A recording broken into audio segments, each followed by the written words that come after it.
All right, welcome back. Riots erupting in Los Angeles with ICE raids and violent clashes between hundreds of protesters and federal immigration authorities. President Trump signing an order to send 2,000 National Guardsmen to Los Angeles. This is the first time that this action has been taken in more than 30 years. Trump taking to Truth Social, posting this: "Great job by the National Guard in Los Angeles after 2 days of violence and clashes and unrest." We have an incompetent governor and mayor who were, as usual, just look at how they handled the fires, and now they're very slow permitting disaster. The arrival of the National Guard in Los Angeles is imminent. So here to weigh in on this is former Milwaukee sheriff and author of Cop Under Fire, David Clark. Also with us is the former sheriff of Pinal County, former U.S. Senate candidate for Arizona, Mark Lamb. Great to have you both here. Sheriff Clark, as we wait the National Guard's arrival, more anti-ICE protests are expected today. Do you think that the LA mayor there, Karen Bass, is doing enough here to stop the violence? No, they're not, and good for President Trump. Look, I'm experienced in counter-rioting operations. I had to handle a riot in 2016. I ended it in one night with effective tactics. You have to make sure that the people on the front lines have the resources and the authority, and you have to make it clear you are allowed to use reasonable force to overcome this sort of resistance, and that's why you need quick, decisive action. Look, ICE, and it's just no criticism of them, they're not experienced in urban rioting, so they're going to need the help of the LAPD. They're going to need the help of the National Guard, and you can't call the National Guard in just to pose. You have to give them clear orders, get this thing over with, get things under control, protect life and property.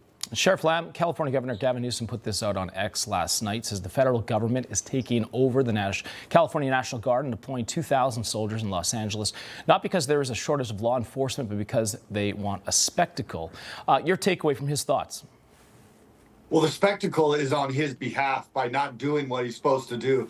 This goes back to like what Sheriff Clark was saying. This is about strong leadership. This is how you quell riots like this. And they're not doing it. So now President Trump's sending the National Guard in to stop them. And this is the other problem with having states where you tell local law enforcement you can't work with ICE. Now you've got LAPD in this. Do we help them? Do we not? And this also goes back to things like Tim Walz and Congressman Goldman when they call ICE the Gestapo. This emboldens these people to think that it's okay for them to go out and behave like this towards our federal law enforcement. So good on President Trump for taking matters into his own hands. This is a failure by Newsom and a failure by Mayor Bass. Good point. Sheriff Clark, do you think that the Democratic rhetoric is causing a lot of this? Of course it is. They're egging these people on. They're encouraging them. Even their silence is encouraging them. It's dog whistle to say, yeah, keep it up, that's okay. We saw this during the George Floyd riots, the same thing, where the Democrat Party, the Democrat officials, and they could lead in this thing and they're not, are standing silent while this rioting goes on. This is a shameful period of time in the United States of America. I want to play the soundbite here. This is from the Democratic congresswoman there out of California. Watch this. 30 days of ICE enforcement. So 2,000 troops to be there for that enforcement. It's a concern. I mean, it's going to escalate the situation.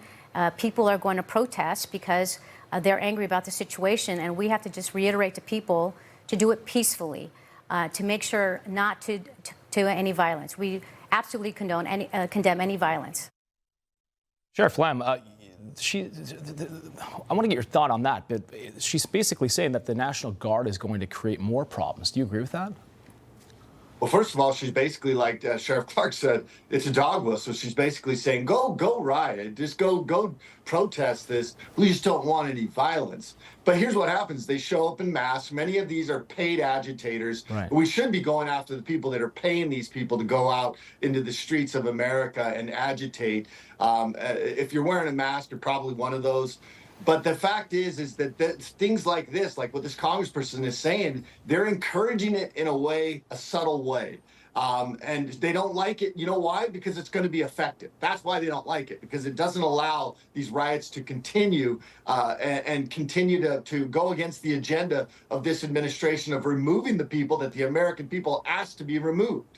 Good point. Sheriff Clark, your thoughts on that as well. Do you think that this is escalating with all the rhetoric, and also the Democrats say that they're going to be a problem having these troops there? But do you agree with that?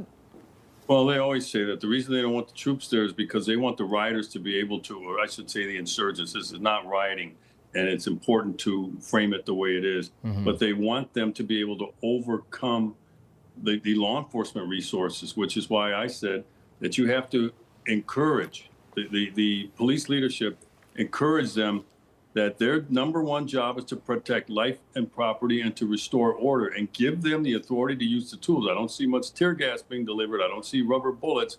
It's going to take those sorts of things up to and including deadly force. That clip we saw where that guy was hurling rocks at ICE vehicles that are driving by, he should have been taken out. His act could have caused great bodily harm or death to ICE agents, for heaven's sakes. And so that's why I said ICE is not really experienced in this. But if you don't get this thing, which I know from experience, if you don't get this thing under control in the first 24 to 48 hours, you'll lose total control. The social order in LA is beginning to collapse. You better get on it quickly. Yeah, absolutely. We'll leave it there. Sheriff Clark, thank you so much. Sheriff Lamb, we appreciate you both coming on here.